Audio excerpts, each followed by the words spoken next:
Welcome to 99 TV. నేను బ్రహ్మనాయుడు. ప్రస్తుతం మనతో ఉన్నారు సీనియర్ అడ్వకేట్ రాజకీయ విశ్లేషకులు కొట్టిపల్లి అయ్యప్ప గారు ఉన్నారు. అయ్యప్ప గారితో మాట్లాడదాం. నమస్తే అండి. నమస్తే సార్, ప్రధానంగా ఈరోజు సంచలనమైనటువంటి వార్త, సిఐ శంకరయ్య. ఈ పేరు ఆంధ్రప్రదేశ్ మొత్తానికి తెలుసు. ఎందుకంటే వైఎస్ వివేకానంద రెడ్డి గారి హత్య జరిగినటువంటి సమయంలో పులివెందుల సిఐగా శంకరయ్య అనేటువంటి ఆఫీసర్ ఉన్నారు. మరి ఆయన మీద అనేకమైనటువంటి ఆరోపణలు వచ్చాయి. మరి అక్కడ ఆధారాలను ఆయన ఏదో తుడిచిపెట్టేశారని చెప్పేసి చాలామంది మాట్లాడారు. సాక్షాత్తు ముఖ్యమంత్రి చంద్రబాబు గారు కూడా మాట్లాడారు. అయితే సిఏ శంకరయ్య గారు చంద్రబాబు నాయుడు గారి మీద పరువు నష్టం దావా వేశారు. అదేవిధంగా లీగల్ నోటీసులు కూడా పంపించారు. ఆ అసెంబ్లీ వేదికగా క్షమాపణ చెప్పని చెప్పేసి కూడా ఆయన కోరినట్టయితే తెలుస్తోంది. అయితే దాన్ని చాలా సీరియస్గా పరిగణించినటువంటి పోలీస్ శాఖ, ప్రత్యేకంగా చెప్పాలంటే డిఐజీగా ఉన్నటువంటి కోయా ప్రవీణ్ గారు సిఏ శంకరయ్యని సర్వీస్ నుంచి రిమూవ్ చేసినట్టు తెలిసింది. అంటే ఆ విధంగా చేయొచ్చా అడ్వకేట్ గారు? అంటే సిఐ శంకరయ్య గారు చంద్రబాబు నాయుడు గారికి 3 విషయాలు కోరారండి. ఫస్ట్ ఉండే అంటే వాస్తవాలు వాస్తవంగా మాట్లాడుకోవాలి. కేవలం ఏదో పార్టీకి కొమ్ము కాసే విధంగా కాకుండా వాస్తవాలను వాస్తవంగానే మాట్లాడతాం. ఈ సిఐ శంకరయ్య గారు అనేక పర్యాయాలు స్పీకర్ గారికి, చంద్రబాబు నాయుడు గారికి ఆ రికార్డెడ్ అంశాల నుంచి తనని ఏదైతే మానసికంగా కృంగదీసే విధంగా, తనని వ్యక్తిగతంగా టార్గెట్ చేసే విధంగా ముఖ్యమంత్రి గారు మాట్లాడారు. ఇది చట్టసభల్లో ఉండేటువంటి ఈ విషయాన్ని తొలగించాలని చెప్పి స్పీకర్ గారికి ఆయన అనేక సార్లు లెటర్లు పెట్టడం కూడా జరిగిందండి. తర్వాత ముఖ్యమంత్రి గారు కూడా లెటర్లు రాయడం జరిగింది. ఒక ప్రజాస్వామ్యంలో ఒక పౌరుడిగా అయినా సరే తనను తాను ఇబ్బంది పెట్టేటువంటి వార్తలు ఏదైనా ఉన్నప్పుడు వినమ్రంగా లెటర్ లిఖితపూర్వకంగా కోరే హక్కు ఆయనకు ఉంటుందండి. సిఐ గారికి ఉంటుంది. ఆయన తప్పు చేస్తే చట్ట ప్రకారం ఆయన సస్పెన్షన్లో పెట్టారండి, అంతవరకు. కానీ ఆయన గురించి వేరే చోట ప్రస్తావించకూడదు. ఇప్పుడు తప్పు చేసినప్పుడు ఏంటి, క్రమశిక్షణా చర్యలు తీసుకోవాలి. ఇప్పుడు వివేకానంద రెడ్డి గారి యొక్క హత్య కేసులో అనేక సాక్షుల్ని ప్రభావితం చేశారని, ప్రలోభాలకు గురి చేశారని, అలాగే అక్కడ ఉండేటువంటి సాక్ష్యాధారాలని నిర్వీర్యం చేశారని చెప్పి కొన్ని సంఘటనల రీత్యా ఆయన్ని సస్పెండ్ చేశారు. ఆ సస్పెన్షన్ పెట్టారు, సస్పెండ్ చేశారండి. సస్పెండ్ చేస్తూనే అదేవిధంగా ఆయన మీద ఇప్పుడు చట్టసభల్లో ఒక పోలీస్ అధికారి మీద మాట్లాడారు అని చెప్పి ఆయన బాధ కలిగి ఆ రికార్డు నుంచి అంశాలు తొలగించాలని చెప్పి 4-5 సార్లు కోరటం జరిగింది. ఓకే, లెటర్లు కూడా రాశారు.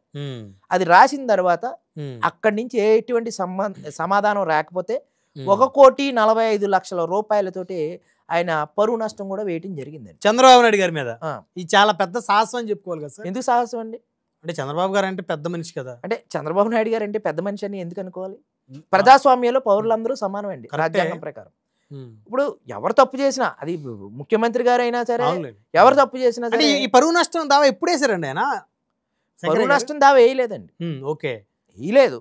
1,45,00,000 రూపాయలకి మీరు నాకు భంగం కలిగించారు, నా వ్యక్తిగతంగా నాకున్నటువంటి సమాజంలో మర్యాదలకి, గౌరవ మర్యాదలకి భంగం కలిగించే విధంగా మీరు మాటలు ఉన్నాయి, వాటిని ఉపసంహరించుకోమని మీకు చెప్పాము, మీరు ఉపసంహరించుకోలేదు, అందువల్ల మీ మీద ఇంత పరువు నష్టం మేము వేస్తామని చెప్పి దాని మీద అతను మాట్లాడటం జరిగింది, నోటీస్ ఇవ్వడం జరిగింది. ఎన్నాళ్ళ క్రితం ఇచ్చుంటారు?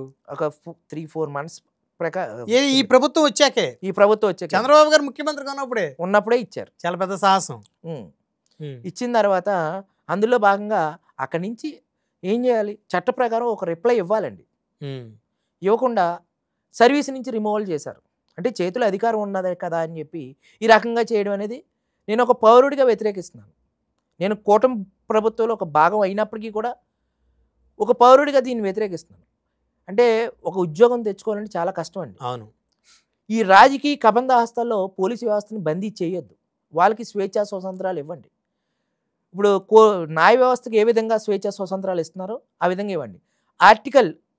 భారత రాజ్యాంగంలోని ఆర్టికల్ 311 ప్రకారం ఎవరైనా ప్రభుత్వ ఉద్యోగులు తీవ్రమైనటువంటి నిర్లక్ష్యం లేకపోతే వాళ్ళు చేసినటువంటి ఏమైనా పనుల వల్ల సమాజం నష్టపోతుంది అనుకున్నప్పుడు వాళ్ళ మీద యాక్షన్ తీసుకోమని చెప్పి ఆర్టికల్ 311 ఉంది. అలాగే పోలీసు యాక్ట్ 1861 యాక్ట్ ప్రకారం, అలాగే ఆంధ్రప్రదేశ్లో మళ్ళీ రీసెంట్గా వచ్చినటువంటి యాక్ట్ ప్రకారం సర్వీస్ నుంచి రిమూవ్ చేసేటువంటి హక్కు కూడా ఉంటుంది. ఓకే, పోలీసులకు ఉంటుంది. ఎవరికి? ఉన్నతాధికారులకి, ఎస్పీ స్థాయి, తర్వాత డిఐజీ స్థాయి ర్యాంక్ వారి కింద ఉండేటువంటి అధికారుల్ని వాళ్ళు సస్పెండ్ చేయొచ్చు, సర్వీస్ నుంచి కూడా రిమూవ్ చేయొచ్చు. మళ్ళీ ఒక్కసారి రిమూవ్ అయిన తర్వాత తీసుకోవడం కుదరదు కదా? ఎందుకు కుదరదండి? ఓకే, పోలీస్ ట్రిబ్యునల్ ఉంది, హైకోర్టు ఉంది, చాలా ఉన్నాయండి. సో మళ్ళీ జగన్ గారు ఒకవేళ అధికారంలోకి వస్తే మళ్ళీ శంకరయ్య గారికి మళ్ళీ పోస్టింగ్ వస్తుంది. వస్తుంది, అది మామూలే కదండి. ఇప్పుడు వాళ్ళ అధికారంలో ఉన్నప్పుడు కొంతమందిని, ఇప్పుడు ఏబి వెంకటేశ్వరరావు గారిని సస్పెండ్ చేశారు. ఇప్పుడు వీళ్ళ అధికారంలోకి వచ్చినప్పుడు పివి సునీల్ కుమార్ గారు గారిని, ఇంకా కొంతమంది ఐపీఎస్ ఆఫీసర్లని వీళ్ళు కూడా సస్పెండ్ చేసి కూర్చోబెట్టారు. అంటే ఏంటి, వీళ్ళ అవకాశాల కోసం పోలీసు వ్యవస్థను నాశనం చేస్తారా? వాళ్ళకి ఒక కుటుంబం ఉంటుంది కదండి. మీరు చేయమన్నా లుచ్చా పనులన్నీ చేయలేదని చెప్పి ఆ ప్రభుత్వం వస్తే కొంతమందిని, ఈ ప్రభుత్వం వస్తే మరికొంతమందిని. ఏంటిది? ఇది అసలు ప్రజాస్వామ్య, లేకపోతే మీ ఇంట్లో బొంగరాలు ఆడుకున్నట్టు చెస్ బోర్డులో ఈ వెంటనే చెక్ పెట్టి ఒకరిని తీసేయడం అన్నట్టు పోలీసు వ్యవస్థ అండి. సమాజానికి పెద్దన్న పాత్ర పోషించేటువంటి ఒక పోలీసు వ్యవస్థ. ఈ వ్యవస్థ శాంతి భద్రతల్లోనే కాదు, ప్రతి దాంట్లో కూడా కీలకమైనటువంటి ఒక వ్యవస్థ. అలాంటి వ్యవస్థని ఒక కీలుబొమ్మగా మార్చేశారు మీరు. ఏంటండి ఈ పరిపాలన ఏంటి? ఎమ్మెల్యే చెప్తే కానీ ఎమ్మెల్యే ఆవిడ మీద దొంగ కేసులు కట్టమంటే ఆడి మీద కట్టేస్తున్నారు. ఎమ్మెల్యేలు, ఎంపీలు, మంత్రులు ఇష్టం అయిపోయిందండి. ఎలా తయారైందండి పోలీసు వ్యవస్థ? చాలా దారుణంగా తయారైపోయిందండి. అసలు జడ్జిలు తిడుతున్నారు. రీసెంట్గా మొన్న పోలీసు వ్యవస్థ సరిగా పనిచేయట్లేదని చెప్పి హైకోర్టు 2 సార్లు ఆగ్రహం వ్యక్తం చేసింది. మొన్న రెవెన్యూ శాఖ మీద కూడా ఆగ్రహం వ్యక్తం చేసింది. పాపం పోలీసులు ఏం చేస్తారండి? అవును, వాళ్ళు కనుక ఆ ప్రభుత్వం చెప్పినట్టు చేయకపోతే సస్పెన్షన్లు, ట్రాన్స్ఫర్లు చాలా జరుగుతూ ఉంటాయి. వాళ్ళు చెప్పినట్టు చేస్తే మళ్ళీ ఇంకో ప్రభుత్వం కక్ష కడుతుంది. ఏంటండి ఈ ఇబ్బంది ఏంటి? పోలీసుల్ని శాంతియుతంగా పని చేసుకునేవారు ఆంధ్ర రాష్ట్రంలో. వాళ్ళు ఏదైనా తప్పు చేస్తే వాళ్ళకి దాని ప్రకారం వెళ్ళండి. వాళ్ళని సర్వీస్ నుంచి రిమూవ్ చేయడం అనేది నేను ఖండిస్తున్నాను. ఒక పోలీస్ అధికారి అప్పుడు ప్రభుత్వం, ఇప్పుడు చాలామంది ఫేస్బుక్లో శంకరయ్యకి దోల తీరింది అని పెట్టారు. ఆయన స్వతహాగా ఎవరికి కక్షిదారుడు కాదండి. పాపం ఆయనకు ఒక కుటుంబం ఉంటుంది. మనం ఆలోచించే విధానంలో చాలా ఉంటుంది. ఇప్పుడు ఆయన మీద లీగల్గా యాక్షన్ తీసుకొని విచారణ జరిపించి, సో కోర్టు ప్రకారం యాక్షన్ తీసుకుంటే, చట్ట ప్రకారం తీసుకుంటే బాగుండేది అంటారా? ఖచ్చితంగా అండి. ఎందుకంటే ఆ ప్రభుత్వం ఆనాడు చెప్పింది వాళ్ళు చేయకపోతే వాళ్ళు సస్పెండ్ చేస్తారు. మీరు ఆలోచించారా?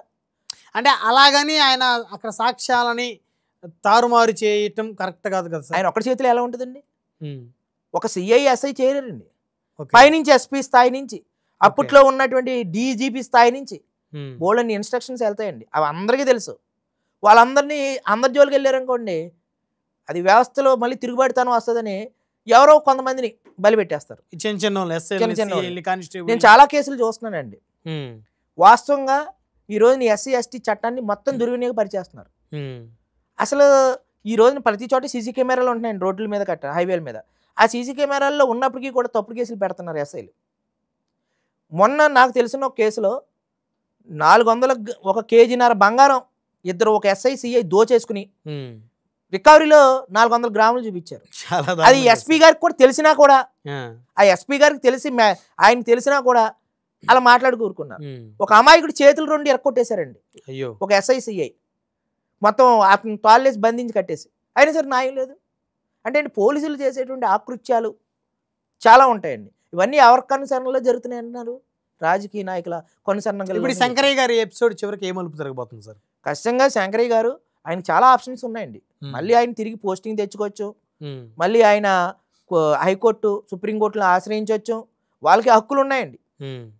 రాష్ట్ర పోలీసు విభాగం నుంచి వాళ్ళు ఫస్ట్ ఎందుకు సర్వీస్ నుంచి రిమూవ్ చేశారో దానికి అభ్యర్థించవచ్చు, ప్రభుత్వాన్ని అభ్యర్థించుకోవచ్చు, హైకోర్టుకి వెళ్ళొచ్చు, సుప్రీంకోర్టుకి వెళ్ళొచ్చు. ఇవన్నీ మామూలే అండి, ఈ కథ అంతా మామూలే. కానీ పోలీసుల మీద ఒత్తిడి చేయొద్దు. సో ఇప్పుడు శంకరయ్యకి ఈ విషయంలో అన్యాయం జరిగిందంటారా? ఇప్పుడు డిస్మిస్ చేశారు కాబట్టి అన్యాయమే కదండి. ఇప్పుడు సరైన కారణం చూపించాలి కదా. ఓకే, ఇప్పుడు అతను తప్పు చేశాడు కదా, సస్పెండ్ చేశారు. మళ్ళీ అదే వ్యక్తి ముఖ్యమంత్రి గారికి నోటీసులు ఇస్తే అతన్ని చేయడం ఏంటి?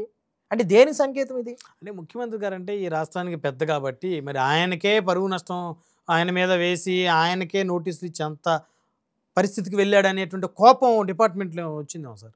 డిపార్ట్మెంట్లో కోపం కాదండి, అతను కూర్చోబెట్టి మాట్లాడొచ్చు కదా. కూర్చోబెట్టి ఉన్నతాధికారుల చేత, అయ్యా నువ్వు చేసిన తప్పు అని. అంటే పోలీసులకు హక్కులు ఉండవండి?